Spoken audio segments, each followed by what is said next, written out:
Nama Daud disebutkan sebanyak 16 kali di dalam Al-Quran. Sosoknya tak hanya dipandang sebagai Nabi Allah, tetapi juga beliau adalah seorang raja yang adil dan saleh. Tapi tahukah teman-teman, Nabi Daud yang menjadi raja dari kaum Bani Israel bukanlah berasal dari keturunan seorang raja. Beliau adalah masyarakat biasa, hingga di satu peristiwa Nabi Daud diangkat menjadi raja. Hal itu menjadikan Daud raja sekaligus nabi bagi kaum Bani Israel. Di sini kita akan kisahkan bagaimana ceritanya Nabi Daud bisa menjadi raja dan bagaimana beliau ketika menghadapi musuhnya satu lawan satu yang memiliki postur tinggi besar seperti raksasa. Untuk itu di video kali ini kita akan membahas tentang pertarungan Nabi Daud melawan manusia raksasa. Assalamualaikum warahmatullahi wabarakatuh. Sobat beriman yang dimuliakan Allah. Mohon bantu support channel ini supaya terus berkembang dengan cara like, komen, subscribe. Semoga kita selalu dalam keadaan sehat walafiat dan dimudahkan rezekinya. Amin ya robbal alamin. Nabi Daud diperkirakan hidup antara tahun 1040 sampai 970 sebelum Masehi. Beliau merupakan keturunan dari Yahuza dan beliau adalah ayah dari Nabi Allah Sulaiman dan moyang dari Nabi Zakaria, Nabi Yahya, dan Nabi Isa. Kisah ini terdapat dalam sebuah buku yang berjudul Dahsyatnya Doa Para Nabi yang dikutip oleh Syamsuddin Nur. Setelah wafatnya Nabi Musa dan Harun, ketika itu kaum Bani Israel ini tidak memiliki seorang pemimpin. Kemudian Allah Subhanahu wa Ta'ala utus seorang nabi yang bernama Samuel, atau dalam bahasa Arabnya Sami'un, itu demi menggantikan Musa dan Harun dalam memimpin kaum Bani Israel. Tapi entah karena ngayal atau tukang protes, ketika itu kaum Bani Israel ini mulai bosan dengan kondisi itu. Mereka bilang, masa kaum kami ini selalu dipimpin oleh seorang nabi, mulai dari Yusuf, Musa, Harun. Kami mau seorang raja.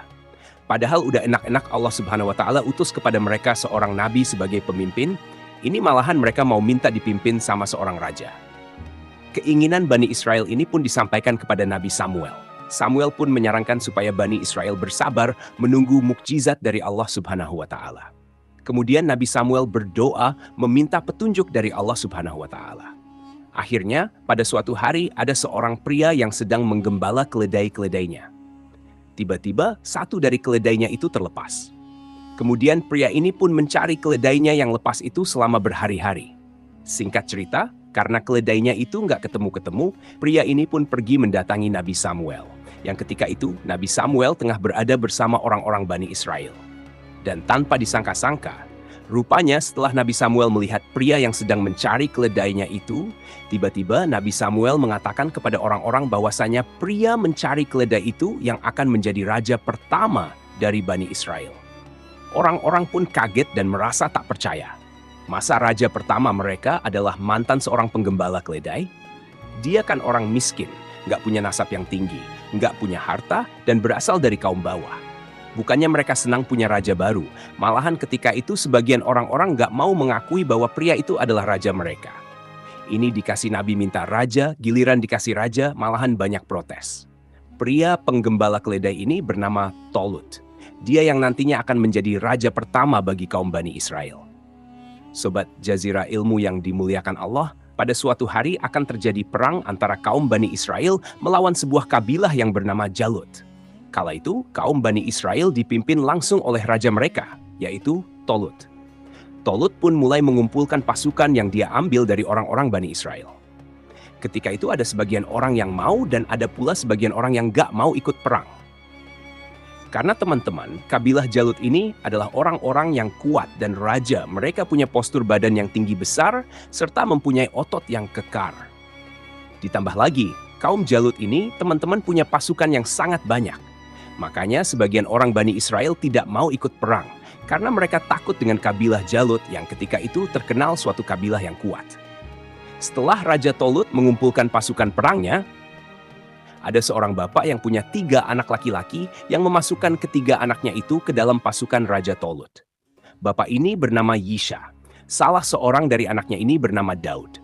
Yisha berpesan kepada anaknya ini supaya nanti kalau ikut perang, jangan perang di barisan paling depan. Akhirnya berangkatlah pasukan Bani Israel ini menuju medan peperangan.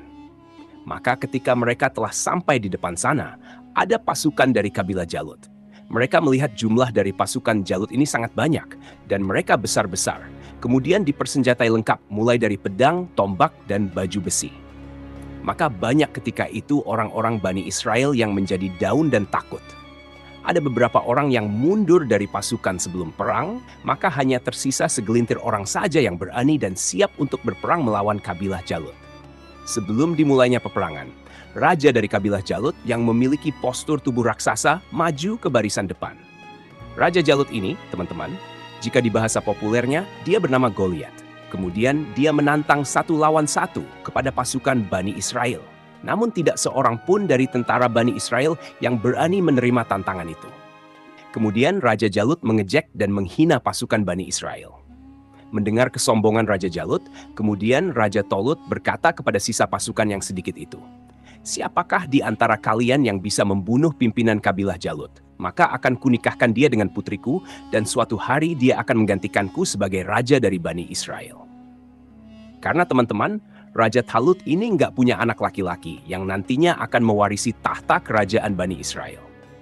Makanya Raja Tolut ketika itu mengadakan semacam sayembara.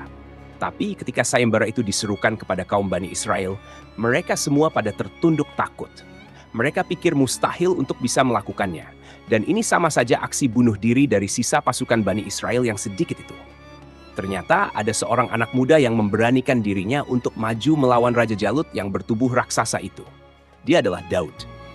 Daud maju ke depan menawarkan diri, yang padahal dia sudah dititipkan pesan oleh ayahnya tadi untuk tidak berperang di barisan depan. Ketika itu Raja Tolut sempat pesimis. Apa ia anak yang masih di bawah umur yang bernama Daud ini sanggup untuk melawan Raja Jalut yang perkasa itu? Sekali lagi, Raja Tolut merasa berat dan ragu. Belum lagi ketika itu, Daud atau Nabi Daud muda ini hanyalah seorang penggembala kambing yang bertubuh kecil dan bukanlah seorang prajurit perang. Kemudian Daud berkata kepada rajanya, "Wahai rajaku, janganlah engkau terpengaruh dengan usia mudaku dan keadaan fisikku. Aku tahu engkau ragu-ragu dan khawatir untuk melepaskanku melawan Jalut yang perkasa itu. Tapi, ingatlah bahwasanya yang menentukan kemenangan dalam pertarungan bukanlah hanya kekuatan fisik dan kebesaran badan belaka. Yang lebih penting adalah keteguhan hati, keuletan bertempur, iman, dan kepercayaan kepada Allah Subhanahu wa Ta'ala yang menentukan hidup dan mati bagi seorang hambanya."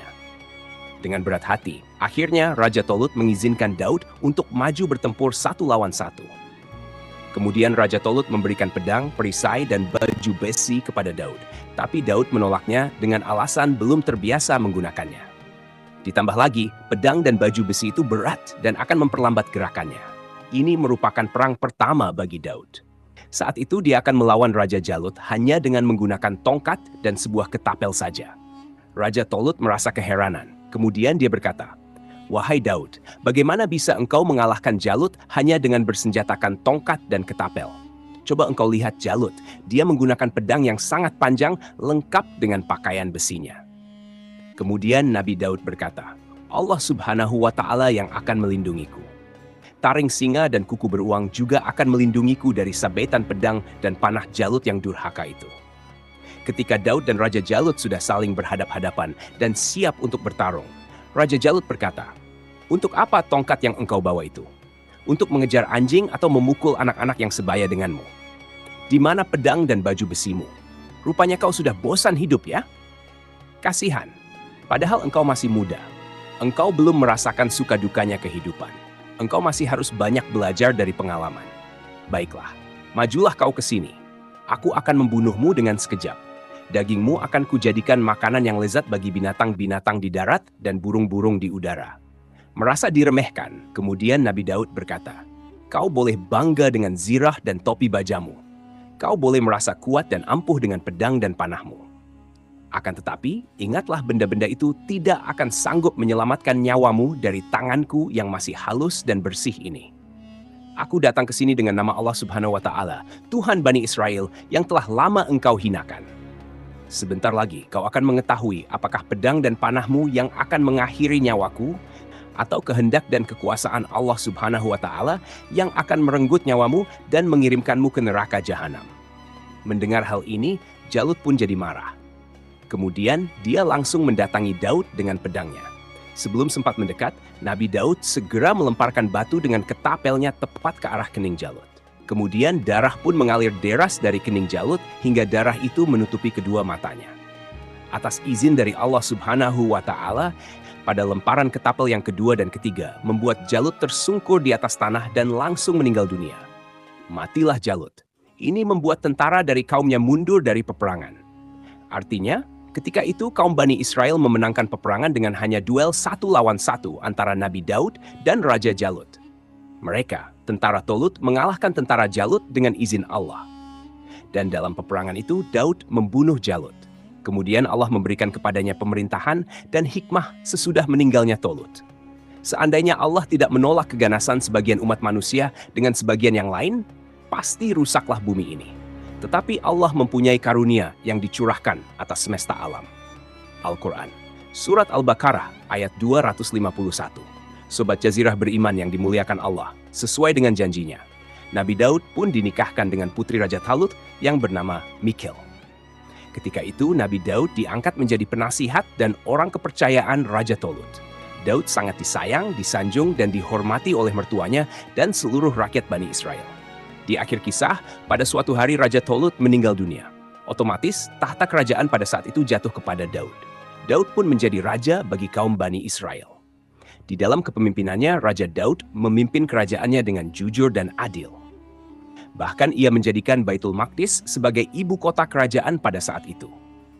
Ketika usia Raja Daud menginjak 40 tahun, beliau mendapatkan risalah kenabian dari Allah Subhanahu wa Ta'ala.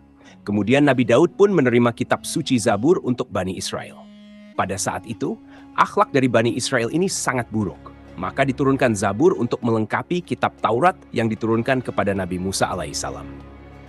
Kitab Zabur yang diturunkan kepada Nabi Daud ini menggunakan bahasa teman-temanku seiman. Nabi Daud pun sukses menjadi nabi dan raja yang berlangsung selama 7 tahun 6 bulan. Tapi, ada juga riwayat lain yang mengatakan Nabi Daud diangkat menjadi raja ketika dia berusia 30 tahun dan masa kepemimpinannya selama 40 tahun. Kemudian tahta kerajaan jatuh kepada anaknya yang bernama Sulaiman atau Salomo atau juga Solomon. Beliau sama seperti ayahnya. Sulaiman menjadi raja sekaligus nabi ketika itu. Dan Sulaiman ini lebih hebat lagi teman-teman, karena puncak kejayaan kaum Bani Israel adalah ketika dipimpin oleh Nabi Sulaiman. Namanya sampai tercantum di dalam hadits Nabi Shallallahu Alaihi Wasallam. Ada sebuah hadis riwayat dari Ibnu Abbas. Rasulullah Shallallahu Alaihi Wasallam bersabda, Raja bumi ada 4, 2 mukmin dan 2 kafir. Untuk 2 mukmin, Zulkarnain dan Sulaiman. Sedangkan 2 raja kafir, Namrud dan Buhtun Nasar. Dan bumi akan dikuasai seseorang dari ahli baitku. Jadi itulah kisah tentang pertarungan Nabi Daud melawan manusia raksasa. Semoga kisah ini bermanfaat. Lebih dan kurangnya mohon dimaafkan. Yang benar datangnya dari Allah Subhanahu wa Ta'ala. Khilaf atau keliru, itu datangnya dari saya pribadi sebagai manusia biasa. Sampai ketemu di kisah-kisah seru yang penuh makna selanjutnya. Saya akhiri. Wassalamualaikum warahmatullahi wabarakatuh.